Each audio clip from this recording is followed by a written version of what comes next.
Back in the 90s and early 2000s, there was a plethora of cartoons that were mainly slice of life. For anyone who doesn't know what slice of life means, it's a realistic representation of everyday experiences, whether in a movie, play, or book, or even a TV show. So basically, day-to-day life of a character. So what happened to them all? Well, let's start at the beginning, but not that far because you can literally go all the way back to the 60s with stuff like the Jetsons and Flintstones, and we don't got that kind of time. I'm starting in the early 90s.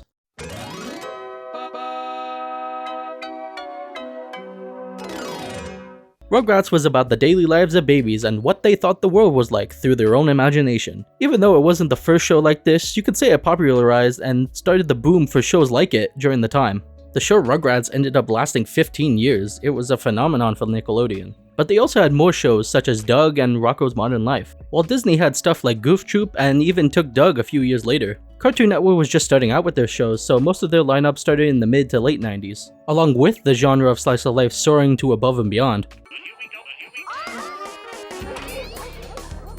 Where do we even begin? The late 90s started some of the most memorable shows that are still talked about to this day. Shows like Hey Arnold, Cat Dog, Rocket Power, to name a few. I won't lie when I say Hey Arnold is probably the best to come out of that bunch. It really cemented what a show can really give to its viewers, and it teaches about real life things that people deal with on the daily. Along with other shows that came in airing into the 2000s like Johnny Bravo, Pepper Ann, Ed, Ed and Eddie, Recess, and Arthur. All the shows that I've mentioned so far all have characters that live their daily lives doing just whatever. Many stories everyone can relate to, and once again, a surplus of shows of day-to-day variety. Now, moving on to the 2000s.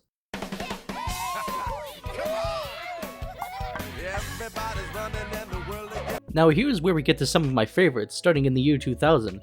The Weekenders is definitely up there as one of the best, and something that I can just watch anytime. And if only I could, if they would put it on Disney+.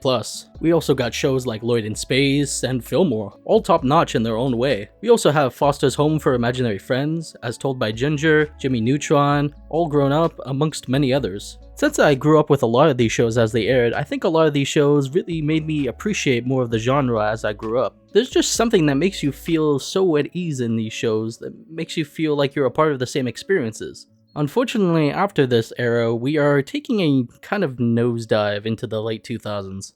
There's 104 days of summer vacation, and school comes along just to end it. Around this time, there weren't exactly a lot of slice of life shows between 2006 to 2009. We really only had Phineas and Ferb, The Replacements, and Chowder. You know, there's probably a lot more, but honestly, I think a lot of us were either rewatching reruns of older shows or making our way through the teen sitcoms at the time. It was a time of change for many of us, and how little we knew that the next era would soon begin.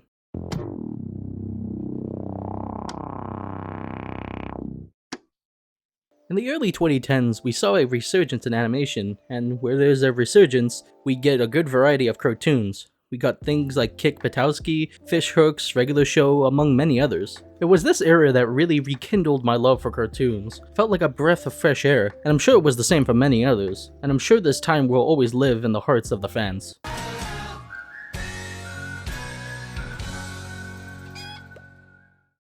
Oddly enough, in the latter half of the 2010s, we kinda got another drag of not too many shows, at least from this genre.